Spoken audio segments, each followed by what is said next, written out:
하나님 말씀 레위기 25장 8절에서 12절입니다.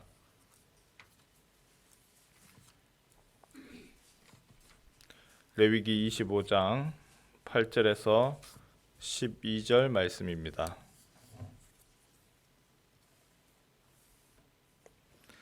너는 7 안식년을 계수할지니 이는 7년이 7번인즉 안식년 7번 동안 곧 49년이라.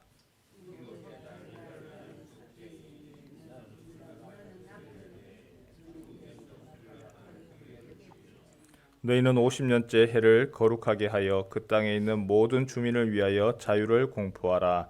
이 해는 너희에게 희년이니 너희는 각각 자기의 소유지로 돌아가며 각각 자기의 가족에게로 돌아갈지며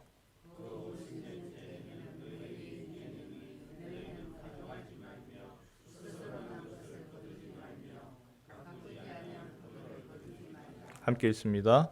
이는 희년이니 너희에게 거룩함이니라. 너희는 밭의 소출을 먹으리라. 아멘. 레위기 25장 안식년과 희년에 대한 말씀입니다. 안식년 6년 동안 일을 하고 7년째 쉬는 해, 그것이 안식년이죠. 희년이라고 하는 것은 그 안식년이 7번이 되는 바로 49년 지나서 50년째가 희년이라고 이야기합니다. 그래서 희년이라고 하는 말에 히브리어는 주빌리라고 하는 말로 축제, 환이라는 뜻입니다. 한글 성경에는 희년이라 기쁨의 해다라고 얘기를 했는데 굉장히 기쁘고 즐거운 해. 왜 기쁘냐? 기쁜 이유가 세 가지 때문에 그렇습니다. 희년이 되면은 첫 번째, 땅은 모든 것을 쉬게 합니다. 안식을 취합니다. 희년에는 파종도 하지 않고 그리고 땅이 푹 쉬도록 합니다. 두 번째, 희년이 되면 땅을 원래 주인에게 돌려줍니다.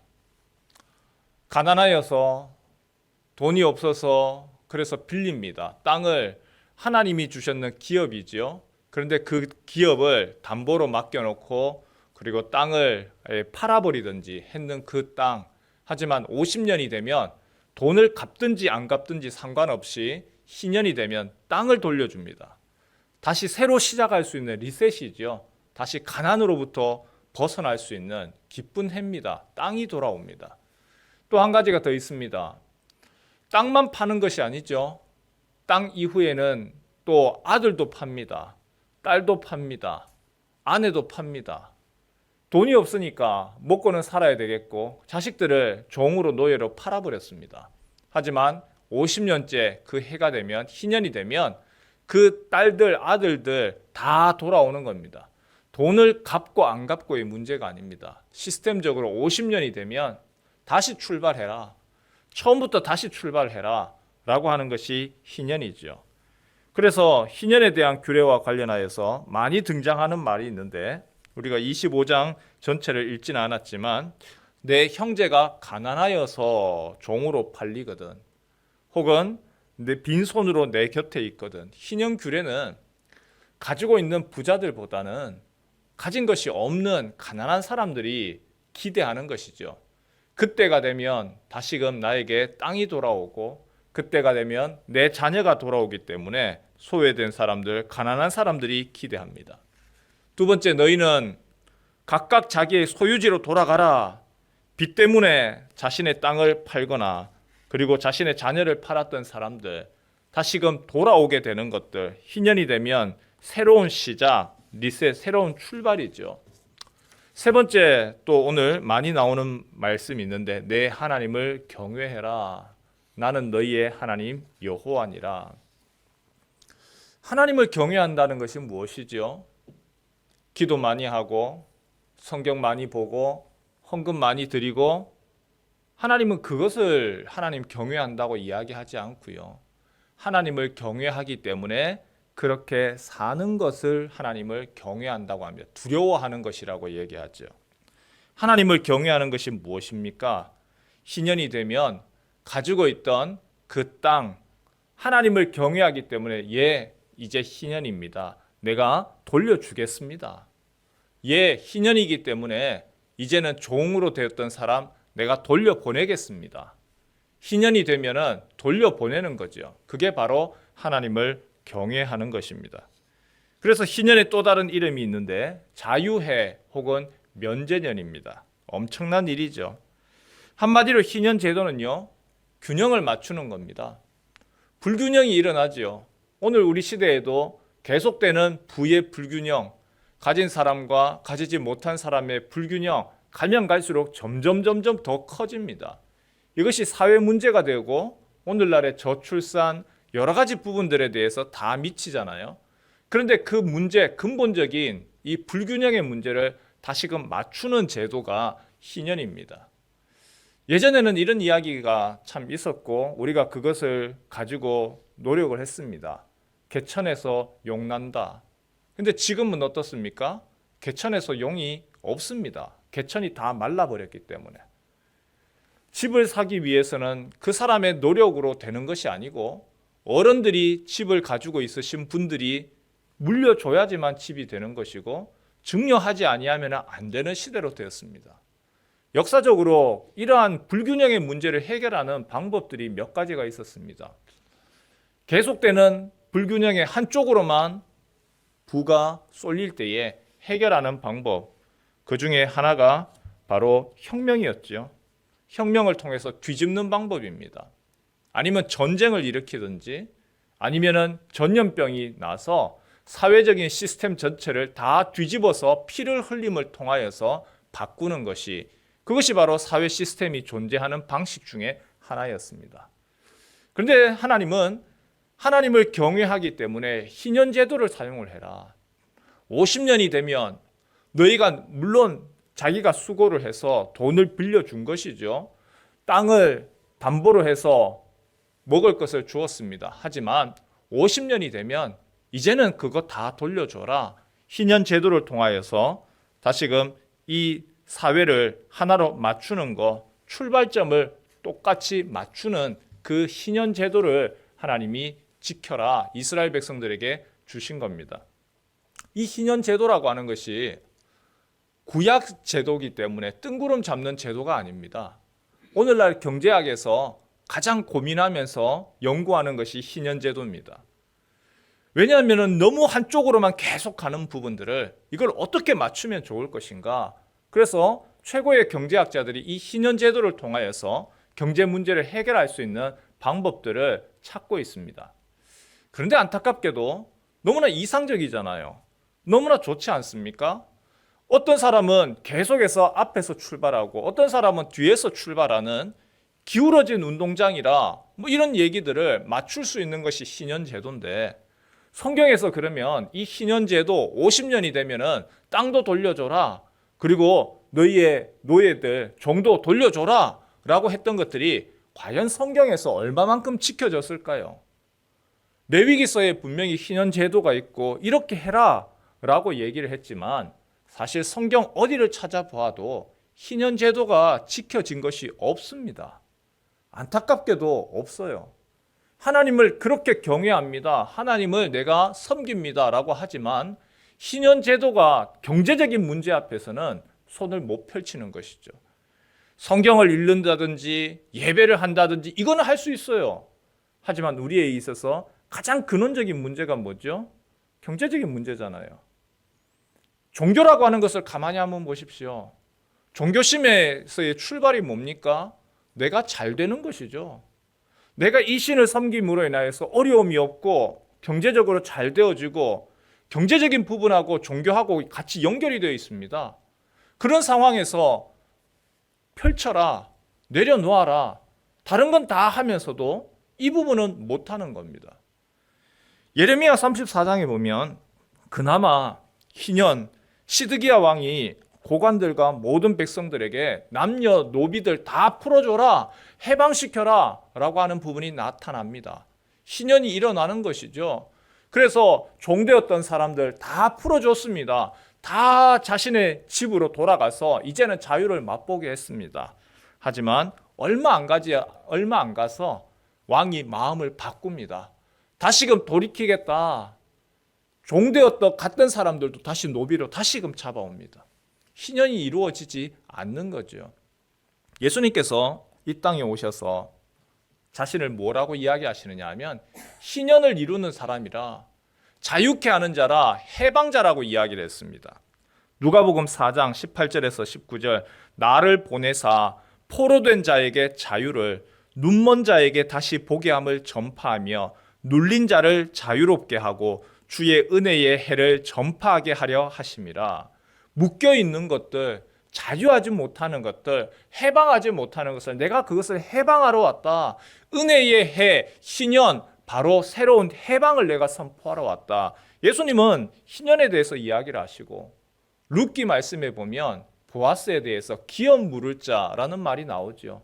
기업을 물러준다, 대신 갚아준다. 고엘, 속량이라. 예수님도 자신을 내가 속량하러 왔다, 속죄하러 왔다, 전부 다 희년하고 관련이 됩니다. 우리의 힘으로는 이것을 해결할 수가 없어요. 우리의 힘으로는 종이 되었고 경제적인 문제 해결할 수가 없습니다. 그런데 예수님이 오셔서 내가 기업을 물러주고 내가 갚아주고 너희의 죄값, 내가 모든 것들을 다 처리해 주겠다. 사실 희년과 이 고엘제도 관련 경제적인 문제와 관련하여서 예수님 계속해서 말씀하셨던 것입니다. 그런데 이러한 좋은 것들이 한 번도 이루어진 적이 없습니다. 그랬던 이 희년 제도가 이루어진 때가 신약 성경에서 한 번 나타납니다. 신약 성경에서 고엘 제도, 바로 이 희년이 이루어집니다. 해방합니다. 자신의 것을 나누어 줍니다. 자신의 재산을 내어놓기 시작을 합니다. 그리고 그곳에 가난한 사람이 없었습니다.